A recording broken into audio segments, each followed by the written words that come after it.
que gostoso ter você aqui sempre, viu? Também gosto muito de estar aqui. Obrigada. Aliás, a gente está sendo bem ouvida, né?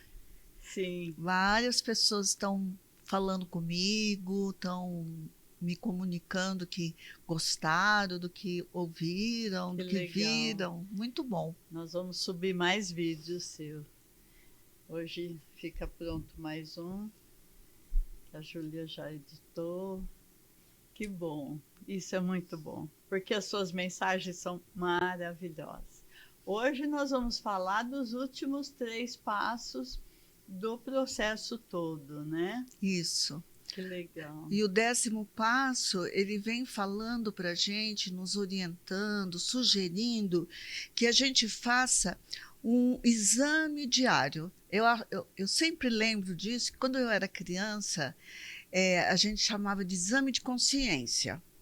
E todo domingo, todo sábado que a gente ia na missa, o padre atendia a gente em confissão, né?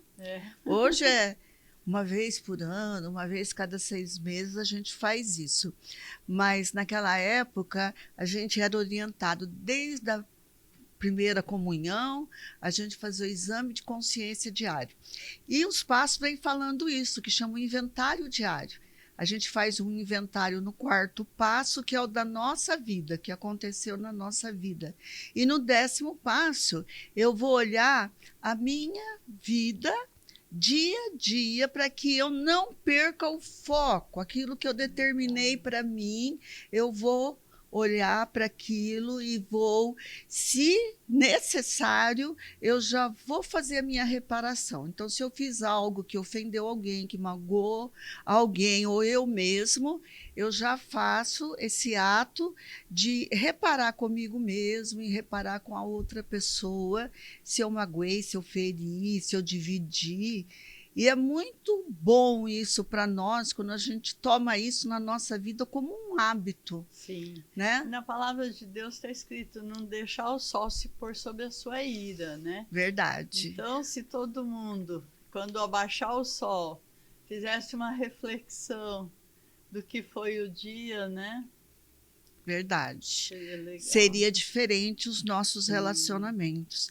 Porque quando a gente faz esse levantamento no 4º passo, a gente descobre que tem um monte de coisa que não dá mais para consertar, porque já é um fato na nossa vida. Mas agora, no 10º passo, eu posso, nessas 24 horas, já resolver essa situação, essa dificuldade que eu estou vivenciando. Sim. E posso me penitenciar com Deus também, né? Se eu errei o alvo, né? Que o pecado na programação é errar o alvo.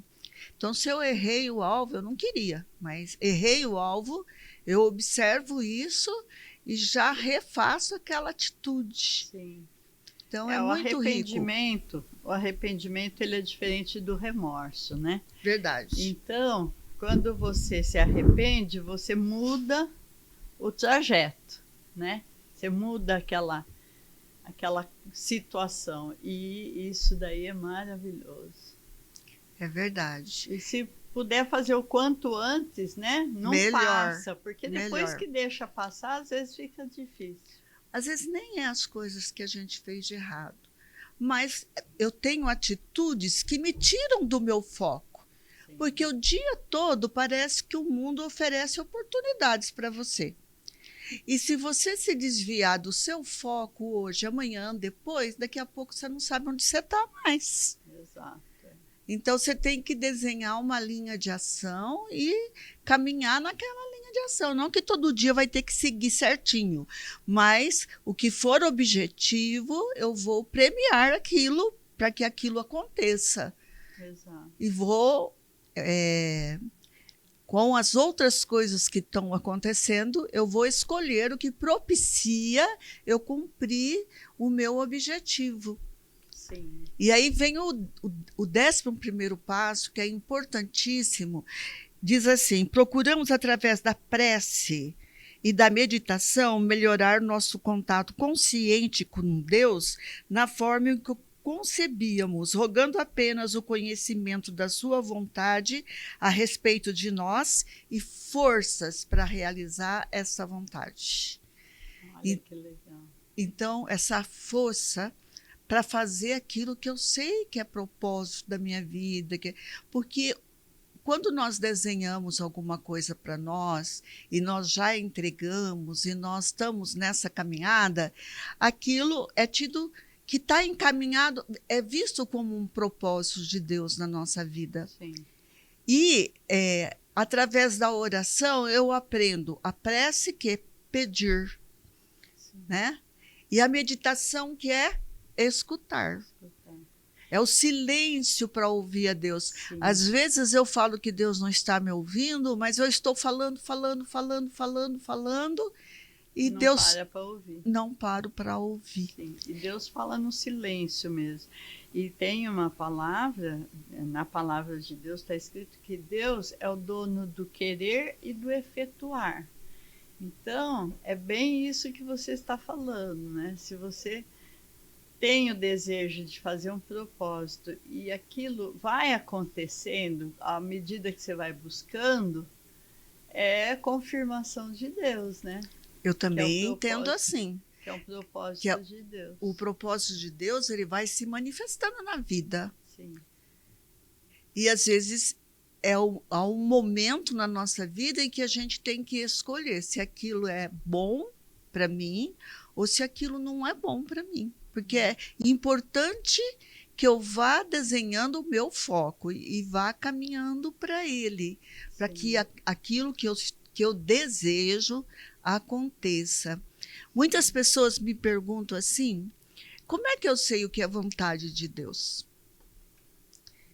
E aí, a nível pessoal, né? Eu penso assim, que existe uma vontade soberana de Deus que ninguém interfere. Por exemplo, eu ser brasileira, eu nasci nessa família. Ninguém escolheu a família que, pelo menos conscientemente, ninguém escolheu a nossa família. A família de Deus, o ano que a gente nasceu, todo o equipamento que nós viemos geneticamente foi preparado para viver nesse tempo. Então, eu chamo isso de vontade soberana de Deus, Sim. que a gente não dá para interferir, né? E tem a vontade moral de Deus que ele revela na palavra. Sim. Se você sai dessa vontade moral de Deus, você está não desejando a vontade de Deus para a sua vida, porque você está investindo na sua vida numa situação que você sabe que não é possível, que Deus não concordaria com aquilo, não está escrito, não tem nada escrito na palavra, não existe, às vezes nem na sociedade é aceito aquele comportamento, né? Então eu penso que... porque quando se fala da sociedade, né? A sociedade é composta de pessoas e a maior parte das pessoas realmente desejam a paternidade de Deus, desejam agradar a Deus, ter o governo de Deus nas suas vidas, tem, né, aquele respeito para com Deus. Então, a sociedade, quando é maioria cristã, tem as suas normas, os seus comportamentos. Então, quando você sai muito fora, quer ter um próprio governo da sua vida e a coisa começa a não acontecer direito porque Deus não está aprovando. Não está aprovando. Eu também penso que há situações em que já é um fato. Por exemplo, uma pessoa nascer homossexual. Eu penso que, dentro do que a palavra apresenta, a gente não encontra princípios para isso, vamos dizer. Mas a gente conta com a misericórdia de Deus. Então, Deus está vendo o coração. Isso A gente não pode esquecer, porque Deus está vendo o coração da pessoa, então Ele está olhando para o coração da pessoa e está vendo, com o olhar dele que vê o presente, o passado, o futuro, Ele está vendo se aquela pessoa tem uma reta intenção. A reta intenção. Você falou tudo agora nesse final. Eu acho assim, todos nascem, homem e mulher, geneticamente falando, e a parte sexual. Vem ali o órgão, né? Está ali o órgão. E isso ninguém pode contestar. Porém, existe deficiências hormonais, existem... Veja, ninguém nasce deprimido porque é deprimido. Não. Tem crianças que nascem nervosas. Tem crianças que você vai acompanhando, 1 aninho chora muito, não dorme à noite, 2 aninhos, é aquela criança nervosa que até se mutila, morde a mão, né? Bate a cabeça no chão. Bate a cabeça no chão, puxa o cabelo, de nenezinho, né? A gente vê que acontece, não é que é regra, mas acontece, que puxa os próprios cabelinhos assim. Então você vê que está faltando alguma coisa ali, porque nossa matéria, ela tem uma química, né? A nossa biologia aí, ela é química. Então, se falta um nutriente ou se faltou na gestação, pode interferir. A gente vê depois lá na frente, com 10 aninhos, 8 aninhos, que o menino não engrossa a voz, tem a voz fina. Tem aquela menina que fala, tem a voz mais rouca, tem aquele menino e menina que não cresce, aí você precisa entrar com suplementações do hormônio do crescimento, né? E hoje é muito comum, né? Sim, inclusive, por exemplo, a questão da genética, aí no caso, como você falou, interfere, por exemplo, a criança anã, né? Vem ali do gene, né? Da formação e tal. Um gene já com aquilo. Então, o que acontece? Tudo na natureza acontece, só que o caráter formado, a pessoa, ela tem uma escolha, né? Ela tem uma escolha, porque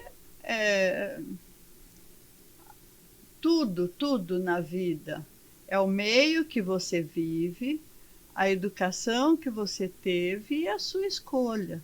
Então, eu acho que está dentro disso que você falou, né? No final de tudo, você tem uma escolha de traçar o seu caminho, né? A sua melhor maneira de viver dentro daquilo que você espera ser felicidade, né? Verdade. E tanto é que quem está nos ouvindo está amando esses passos desse processo, porque realmente são maneiras processuais de transformar a vida numa paz, numa tranquilidade, numa autodisciplina. Adquirir a maturidade que Deus deseja, né? Porque eu penso assim, no trabalho que eu faço com dependência química, é muito difícil a pessoa, depois que ela iniciou na dependência química, ela poder escolher. Porque ela fica cativo daquela necessidade. Daquela necessidade. Aí eu penso na questão da homossexualidade também, de outros vícios, jogatina. Hoje a gente tem jogos de computador. Quantas crianças que a gente vai, às vezes numa festinha, né? Não contato social e a gente vê que a criança não está brincando, ela está preocupada com o celular dela, fica até nervosa. com os Hoje jogos, em dia, tem né? criança que fica nervosa. E os pais, para que a criança não fique agitada, não fique cause desconforto, permite que a criança fique no celular. Já dá o celular, é verdade. Né? E aí a criança vai ficar mesmo, porque ela gosta e prefere Sim. do que se relacionar, do que brincar, do que, às vezes, se sujar na natureza. E essa criança não teve opção. Não, Ela já está num nível em que o pai, a mãe e a criança precisa ser orientada por um técnico que sabe o que está falando, como pode ajudar essa pessoa, essa família inteira. E eu costumo dizer que, no caso da família, não existe um culpado. Porque o sistema gerou isso. O sistema familiar, o pai, a mãe, a avó, a bisavó, a tataravó, a ancestralidade, tudo veio caminhando para chegar ali. Então, para desarticular tudo isso daí e poder responder sim à vida, vamos dizer, leva um tempo. E a gente tem que ter paciência. A pessoa que está vivendo uma situação dessa tem que ter paciência. Porque eu penso numa palavra divina que diz assim, que tudo concorre para o bem daqueles que amam a Deus. Sim. Então, se existe esse propósito no meu coração, o que quer que esteja acontecendo, há um propósito divino por detrás disso. Sim. Deus vai transformar aquilo ali num bem para aquela família. E no caso de um sistema, aquilo lá é a ponta do iceberg. Embaixo tem tudo isso que eu estou falando para você. Então, o que eu estou vendo é o menino, uma menina com o celular, não prestando atenção na aula, não convivendo, aquilo ali que eu estou vendo. Mas, na verdade, existe um contexto que está oculto e que está sendo revelado através daquela situação. E, quando a gente está vivendo, a gente pensa que a pessoa problema é o problema. Não é verdade. Não. Dentro de um sistema, não é verdade. Todo o sistema, e é isso que, às vezes, no atendimento ou num serviço de grupo, a gente enxerga bem claro isso e as pessoas passam a enxergar. Por empatia, porque a hora que a pessoa, o outro, vai contando a história, eu vou dizer, nossa, parece que está falando a minha história. Coisas, às vezes, que a pessoa não enxergou ainda, quando o outro conta. Por isso que é importante, nessas reuniões de grupo, o testemunho, né? É super importante. E a gente entender... no 11º passo, que Deus não revela a sua vontade de uma vez. Em Eclesiastes diz que ele revela parte a parte pela grandeza dele. E hoje eu entendo, tem algumas coisas na minha vida que se eu visse o todo, eu não ia nem iniciar. Sim. Por medo. Eu ia ter medo. Então Deus vai revelando parte a parte a vontade dele. E eu tenho que respeitar... Deus dá liberdade, né? Que Deus é assim. Deus dá liberdade. E Deus é assim. Então, a hora que eu entendo que Deus, desculpa, vai revelando a sua vontade conforme as coisas vão acontecendo, a gente diz passo a passo. Deus vai se mostrando e revelando qual é a vontade dele, cabe a mim aceitar e caminhar junto. E entender que Deus não está interessado no que eu faço de errado. Não. Isso que é muito difícil, para mim era difícil, porque o Deus que foi ensinado para mim era um Deus justiceiro, né? Ela toma lá e dá cá. Não, Deus não tem problema nenhum com o pecado. Por quê? Porque ele é o único Deus do perdão. Existe algum outro Deus do perdão? Então ele está olhando para o que eu sou. E quando ele ora para o que eu sou, ele tem misericórdia. Toda vez que ele olhar para mim, Deus tem problema com aquele que não se arrepende. Mas não com o erro, com aquele que errou. Porque todos, a família inteira de Deus, não tem um que se salva, né? Todos são errantes. Aí ele não tem problema com isso, ele tem problema com aquele que não quer permanecer no erro. Então, aquele que não quer alinhar o seu caminho aí numa direção. E não porque isso vai fazer ele menos Deus, não. Mas porque vai me fazer menos homem ou menos mulher. O que entristece, vai tirar a minha dignidade. O que vai acontecer aí na consequência que entristece demais a ele, que a família dele diminui, né? E às vezes a gente pensa que ele vai ser pai de menos filhos. Olhando, ele não quer isso. Não quer. Olhando para Deus, a gente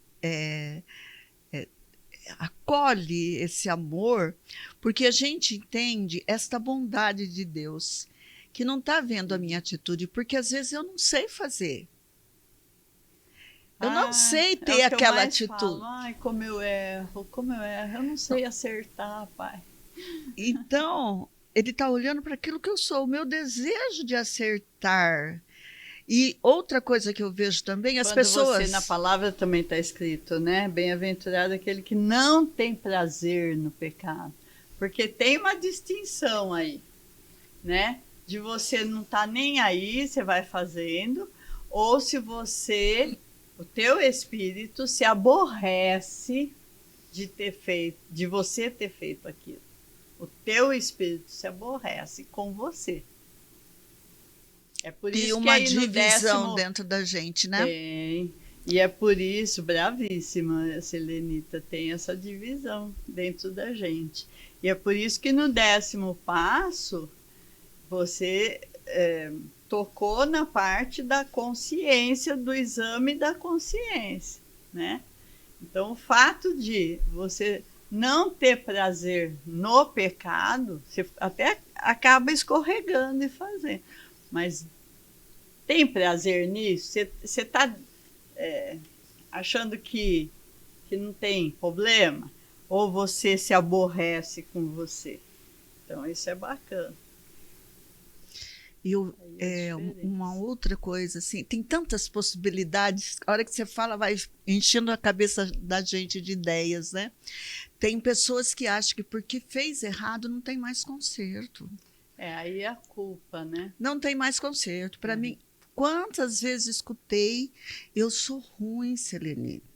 Eu sou muito ruim. Você não me conhece. Aí eu costumo ensinar uma frase que está num livro de um norte-americano. Eu acho que é mulher, se eu não me engano. Eu acho que é uma mulher, a escritora. Um livro muito antigo. E que diz, em meu lugar, o que faria Jesus? Então, isso é um norte das nossas vidas. Quando eu me converti para o Evangelho, eu fiquei sabendo deste livro, dessa história do livro, que é maravilhosa, e colou no meu pensamento essa frase, em meu lugar, o que faria Jesus? Porque eu não tinha exatamente uma régua, um parâmetro para eu ser melhor. Por quê? A gente está viciado nos comportamentos, não é? E daí, como que eu vou alinhar? Como que eu vou começar a caminhar, endireitar os pés, né? Para não ficar aquelas marcas de pé torto no caminho. Eu não tinha noção por onde começar. Aí eu falava para mim essa frase. Quando eu ia me irritar com alguém, quando eu tinha vontade de estourar com alguém, me vinha essa frase, porque eu adotei essa frase de verdade. Quando dá aquela vontade de ser ruim, né? O programação chama isso de imperfeição. Sim. A gente sabe o que é bom, mas acontece Não, mas você coisa tá tão que a gente viciado fala, dá uma licencinha, Espírito Santo. Então eu coloquei essa frase. Então, se a pessoa vem me falar assim, não, mas eu não sei como consertar, eu sou assim, eu não tenho jeito, eu falo, não. Não vem com essa história da música da Gabriela, né? Eu nasci assim e você assim. Coloca em meus passos o que faria Jesus. Nessa situação, o que faria Jesus? Jesus não era tão manso como a gente pensa. Jesus, ele era bravo, né? Ele virou a mesa lá do templo. Quando ele tinha que ficar bravo, ele ficava bravo. Mas não se irava, né? Se irá, não pequeis. Então, se você for ficar irado, porque Deus se ira, mas se você for ficar irado, não pequeis. Então, Jesus tinha essa conduta e ensinava isso no Evangelho. Aliás, né, 5, 6 e 7 de Mateus é Uma o riqueza. estatuto, né, é a carta magna dos céus, do reino de Deus. Se você conseguir viver 5, 6 e 7 de Mateus, você está garantido. E é incrível que a psicologia vem confirmando toda esse discurso de Jesus, que não era só um discurso, ele vivenciava na vida dele, nas ações dele, o que ele estava falando. É por isso que eu digo, esses vídeos que estou fazendo com Selenita, essa entrevista, não é uma coisa religiosa. Isso engloba filosofia, psicoterapia, disciplina de vida, autoconhecimento, né? Verdade. Vamos para o 12º passo? Vamos. Tendo experimentado um despertar espiritual, graças a esses passos, procuramos transmitir esta mensagem aos outros e praticar estes princípios em todas as nossas atividades. Então, o último passo me convida a não fazer isso de uma maneira mental, racional, mas a colocar em prática todas as minhas atitudes, eu vou colocar esses passos. E, na verdade, eu sou a mensagem. É aquilo que eu faço, aquilo que eu penso, aquilo que eu falo, que vai ser o meu testemunho para outra pessoa, porque ela vai enxergar que eu estou conduzindo a minha vida de uma maneira diferente que ela conduz. Então, isso causa um interesse na pessoa, e aí você tem a possibilidade de explicar a maneira como você vive, como que você põe em prática esses princípios, e também libera o seu coração do peso, porque às vezes para a gente fazer o bem é custoso. Custa. É custoso. É uma das primeiras coisas que a gente aprende nos passos, é deixar ser o que é. Foi. Deixa ser o que é. Eu passo a admitir e aceitar aquilo na minha vida tal qual é. Eu, por mais boa vontade que eu tenha, eu não consigo mudar aquele fato. E se eu quiser ficar tentando, eu entro em sofrimento. Muita da nossa depressão é sofrimento. Outro dia eu atendi uma pessoa. Falta de esperança. Atendi uma pessoa que ela chegou falando que ela tinha uma tristeza e a tristeza dela não tinha hora e nem porquê. e que geralmente, a hora que ela via os filhos, que era uma hora de festa, uma hora legal, vinha para ela uma tristeza muito profunda, uma vontade de desaparecer, de não existir, e que ela gostaria de saber o que estava acontecendo. Enquanto a pessoa falava, eu já pensei, como é que foi? Quando que isso começou? Ela falou assim, eu era criança, bem pequena, eu já sentia isso. Eu posso dizer para você que com 8 anos, com um fato que eu estou lembrando, eu já sentia isso. Aí eu perguntei, o que aconteceu? Ela falou assim, um irmão morreu. E, na verdade, eu perdi 2 ou 3 irmãos. E isso marcava muito a minha mãe. E eu sofri muito, eu sentia muita tristeza pela dor que a minha mãe sentia da falta dos filhos. E aí? O que faltou em tudo isso? A aceitação. Uma aceitação, existe uma negação da situação, começando na mãe, quem sabe na avó, e chegou até ela, que é a filha, que ela tem oportunidade de resolver isso e não deixar isso perpetuando para outros filhos dela. Que com certeza, se essa dor não for resolvida, ela vai continuar aí. Resolvida mesmo, não é relativizar, é resolver, né? E aí vem aquele, pensando nessa situação, eu trago comigo todas as pessoas que passaram pela minha vida, meus irmãos, a minha mãe, meu pai, que já são falecidos. Eu trago uma memória muito presente deles. Memórias afetivas. O lugar que você morou, o lugar que você gostou. O lugar que você sentava na mesa. Exato, que você estudou. Aquele amigo de infância que você não viu mais. Às vezes carregamos. Eu tenho uma amiga de infância que eu não vejo e eu carrego todos os dias lembranças dela, memórias e saudades. Isso já há 50 anos. Né? Eu conheci algumas pessoas, mas me veio agora uma pessoa específica que ela trazia isso com ela, que ela tinha uma amiga assim, que foi muito importante.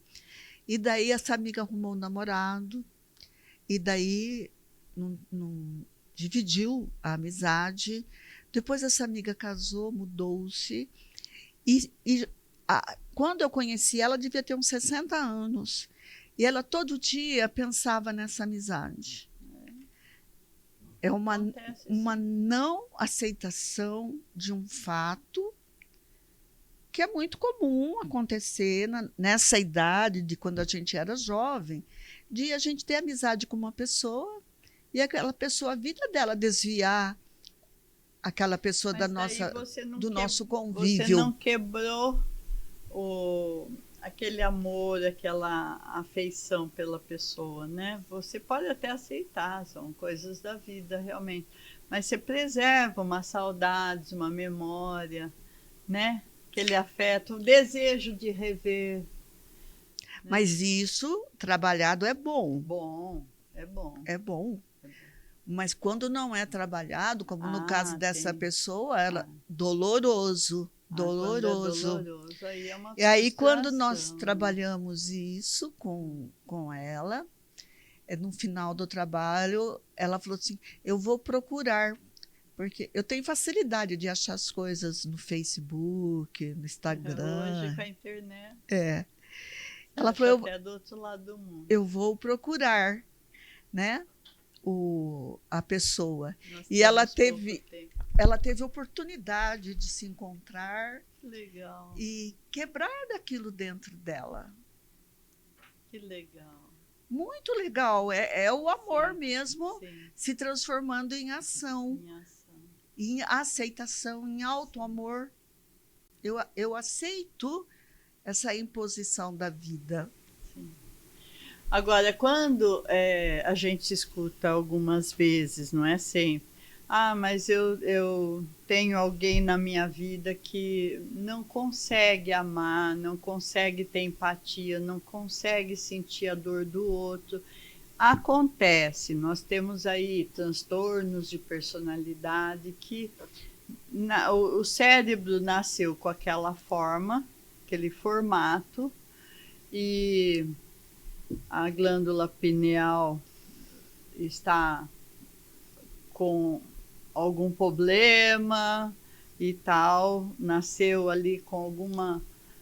Porque o cérebro, ele é uma coisa, uma plasticidade, né? Ele é moldado na formação intrauterina e tal.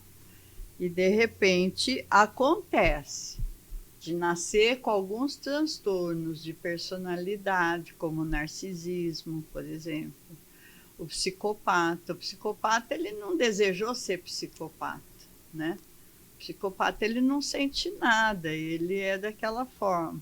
Quando o psicopata, ele tem uma família, uma boa formação moral e uma educação que coloca princípios para ele, e tanto o narcisista, ele consegue viver de forma moral, mas não sentimental, né?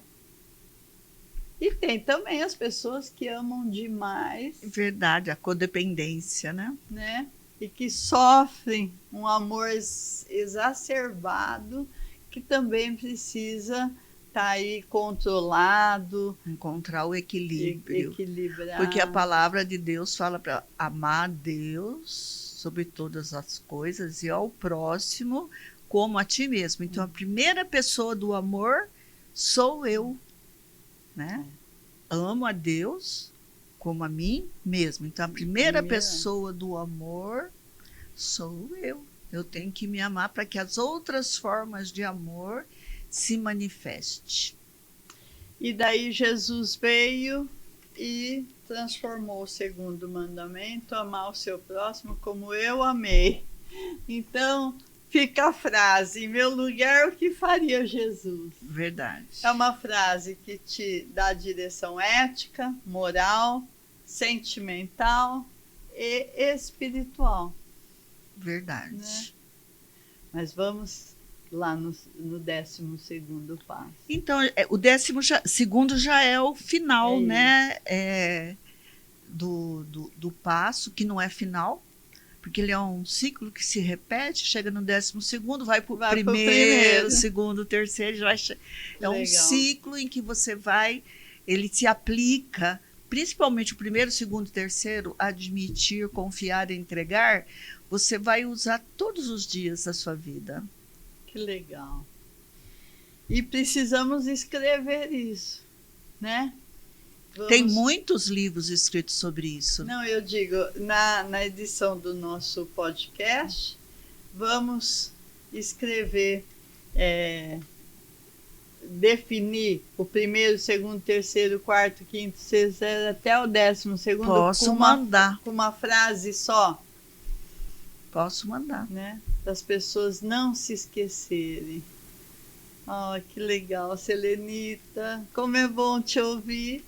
Se você gostou, curte, compartilhe, se inscreva em nosso canal. Nós vamos trazer a Selenita para outros assuntos. Ela vai estar sempre conosco, viu, Selenita? Que bom.